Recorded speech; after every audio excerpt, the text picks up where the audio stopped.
मेरे साथ बोलिए, भारत माता की। क्यों भाई, सराय पाली वालों की आवाज को क्या होगा? ऐसी आवाज नहीं चलेगी। मोदी जी ने इतना बड़ा काम किया है, उन तक आवाज जानी चाहिए या नहीं जानी चाहिए? जरा जोर से बोलो, जानी चाहिए या नहीं जानी चाहिए? तो मेरे साथ दोनों हाथ उठाइए, उठाइए दोनों हाथ। यहां पर भाजपा सरकार बनाने के निर्णय की मुट्ठी पीछे और प्रचंड आवाज से बोलिए, भारत माता की। मंच पर उपस्थित भाई, अब बैठ जाओ, बैठ जाओ, बैठ जाओ। मंच पर उपस्थित छत्तीसगढ़ के पूर्व मुख्यमंत्री डॉक्टर रमन सिंह जी, भारतीय जनता पार्टी के अध्यक्ष श्रीमान अरुण साव जी, मेरे साथ मंत्रिमंडल में साथी बहन रेणुका सिंह जी,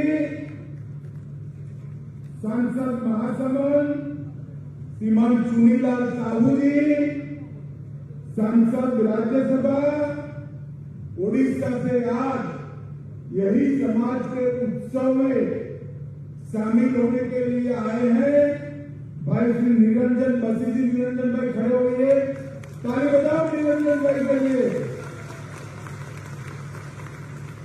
आज जिनके निमंत्रण पर मैं आया हूं, सब खड़े होना। भाई श्री प्रेमलाल सिद्धार्थ जी, ताली बजाओ भाई। जयदेव भोई जी, एनपी नेहरू जी, डॉक्टर हेमंत गोई, केदार कश्यप जी, बहन सरला जैन, महेश गांगड़ा और अलकाबेन चंद्राकर जी। और आज जहां तक नजर पड़े वहां तक मेरे आदिवासी भाइयों के बूंद ही बूंद दिखाई पड़े हैं। सभी मेरे आदिवासी भाइयों बहनों, आप सभी को राम राम, जय जोहार। सबसे पहले मैं मां दंतेश्वरी, बड़ादेव और बुढ़ादेव के चरणों में प्रणाम कर मेरी बात की शुरुआत करना चाहता हूं।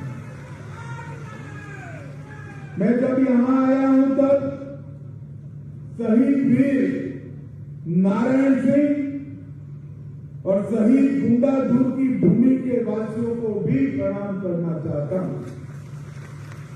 और मैं जब यहां आया हूं तब छत्तीसगढ़ से लेकर गुजरात के सभी आदिवासी भाइयों बहनों के मन में जिस मां सबरी के लिए बहुत श्रद्धा है, वो राम भक्त मां सबरी को भी प्रणाम कर मेरी बात की है। मित्रों, आज बहुत अच्छा दिन इसलिए नहीं कि आप मोदी जी के स्वागत में इकट्ठा हुए हैं।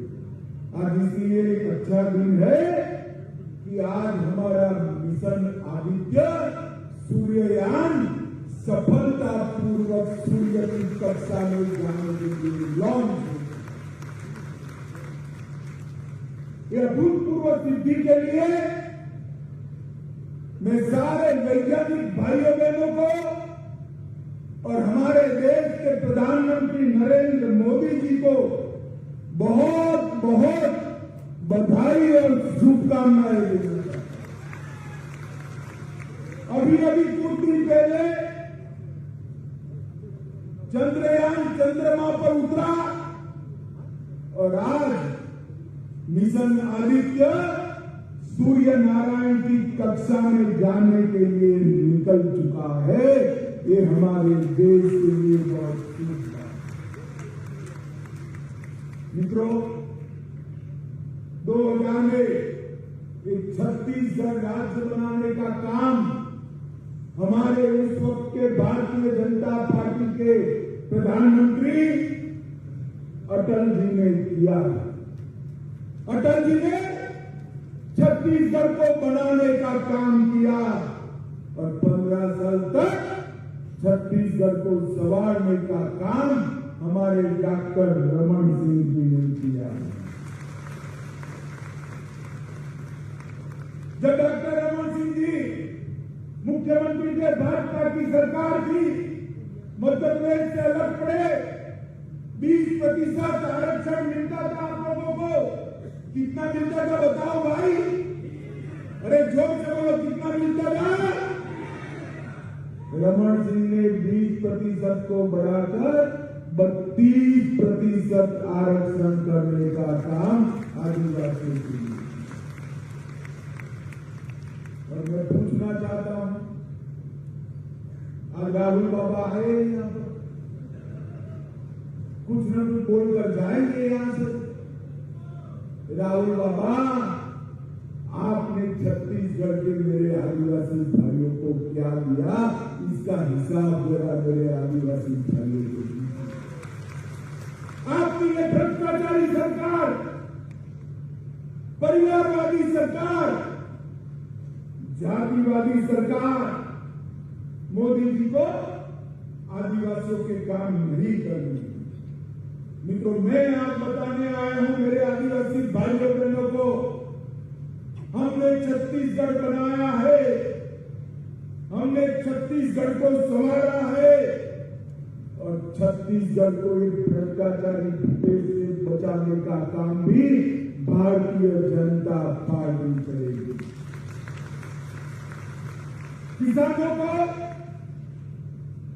14% ब्याज कांग्रेस के समय में लगता था, आज हमने 2% ब्याज पर किसानों को ऋण देने की शुरुआत भारतीय जनता पार्टी की सरकार ने की। रमन सिंह जब थे तब मेरे आदिवासी भाइयों बहनों के वहां चावल नहीं पहुंचता था, धान खरीदा नहीं जाता था। हमारे चावल वाले बाबा रमन सिंह जी ने पीडीएस की व्यवस्था को सुचारू कर गरीब के घर में चावल भेजने की शुरुआत। कोरोना आया, हमारे प्रधानमंत्री नरेंद्र मोदी जी ने सबसे पहले आदिवासी भाइयों की चिंता करी। भाइयों बहनों, बताओ, दोनों टीका आपको लगाया है या नहीं लगाया है? जरा जिसको दोनों टीका मोदी का लगाओ, हाथ ऊपर उठाए जरा। लगा है ना? एक पैसा देना पड़ा है क्या? और ऊपर से मुफ्त में 5-5 किलो चावल आज भी नरेंद्र मोदी जी भेज रहे हैं। नरेंद्र मोदी जी भेज रहे हैं। जो 5 किलो चावल एक्स्ट्रा भेजा, वो कौन खा गया भाई बताओ? कौन खा गया? जोर से बोलो, कौन खा गया? अरे जो गरीबों के चावल खा जाए उसको वोट देना चाहिए। जोर से बोलो, देना चाहिए। अरे उखाड़ कर फेंक दो चावल चोर सरकार को और यहां कमल की सरकार लाओ। माताओं, भाइयों बहनों, गरीबों का चावल चोरने का काम, आदिवासी के चावल चोरने का काम भूपेश बघेल की सरकार ने किया है। मैं फिर से एक बार कहना चाहता हूं, भूपेश बघेल, आप भ्रष्टाचार से कांग्रेस पार्टी का दिल्ली का एटीएम बनाना चाहते हो छत्तीसगढ़ को। ये भगवान राम का नैनीहाल है। हम छत्तीसगढ़ को एटीएम नहीं बनने देंगे, छत्तीसगढ़ को विकसित राज्य बनाएंगे। माताओं, भाइयों बहनों, मोदी जी ने आदिवासी समाज के लिए अपनी नीति स्पष्ट की। आदिवासियों का जल, आदिवासियों का जंगल और आदिवासियों की जमीन की तो रक्षा करनी ही है। इसके साथ उनको सुरक्षा भी देनी है, सम्मान भी देना है और समावेशी विकास भी करना है। ये नरेंद्र मोदी जी की नीति है और इसीलिए धन्यवाद किसान, सोरा, बीजिया, भूयान और पंडो जाति को आदिवासी का सर्टिफिकेट देने का काम नरेंद्र मोदी जी ने किया। अब पीढ़ियों तक आपके बच्चों को डॉक्टर और इंजीनियर बनने से कोई नहीं रोक सकता। भूपेश बघेल, अब आप कुछ नहीं करते हो। हमारे भूइया और भुवान और पंडो, धनुवार और धनुवार, किसान, सोरा और बीजिया जाति के बच्चे भी अब कलेक्टर भी बनेंगे, डॉक्टर भी बनेंगे और इंजीनियर भी बनेंगे। इतने सालों से मध्य प्रदेश में अलग हुए तब से 2003 से ये अन्याय था। 2003 में रमन सिंह जी ने अन्याय को तोड़ा बोला, जीतना उनका अधिकार था, इससे दूर करा, सर्कुलर निकाला, मगर इससे शिक्षा के दाखिले नहीं मिलते, नौकरियां नहीं मिलती थी। मोदी जी ने राज्यसभा लोकसभा में बिल पास किया और आज आप सभी को पीढ़ियों तक नौकरी भी, शिक्षा भी और विकास के काम भी मिलने का अधिकार हो गया है।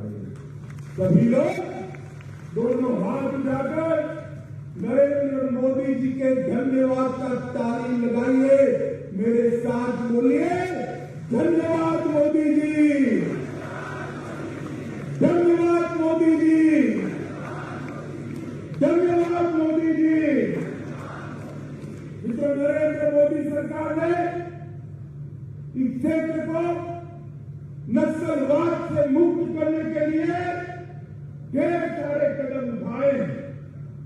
जनजाति स्वतंत्रता सेनानियों के म्यूजियम बनाए और पहली बार हमारे पास वाले उड़ीसा से ही एक गरीब परिवार की बेटी द्रौपदी मुर्मू को महामहिम द्रौपदी मुर्मू बनाने का काम भारतीय जनता पार्टी। आजादी के 75 साल तक गांधी परिवार की सरकारें रही। कोई आदिवासी बेटे को राष्ट्रपति नहीं बनाया। मोदी जी को मौका मिला, द्रौपदी जी को राष्ट्रपति बनाने का काम मोदी जी ने किया। तो बहन रेणुका जी यहाँ बैठी है, यही के जनजाति समाज की बहन है, उनको भी सम्मान के साथ मंत्री बनाने का काम भारतीय जनता पार्टी ने किया। और मित्रों, इसीलिए चिन्नागेलूर, पिनेमोर, हिरोली, बेद्रे,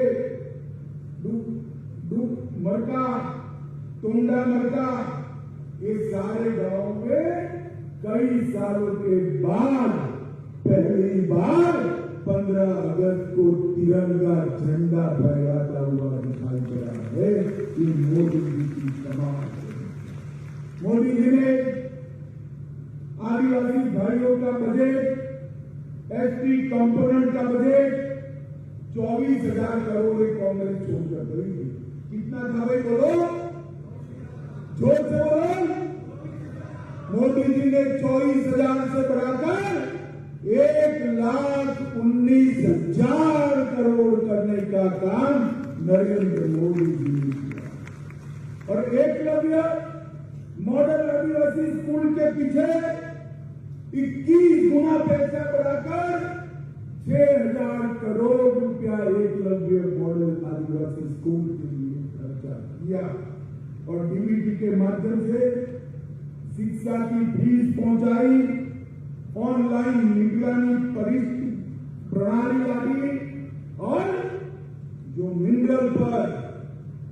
खदानों में से मिनरल निकलता है, उसका एक हिस्सा मेरे आदिवासी बच्चों के विकास के लिए डिस्ट्रिक्ट मिनरल फंड के माध्यम से देने का काम नरेंद्र मोदी जी 2045 तक सिकल सेल को समाप्त करने की योजनाएं लाए।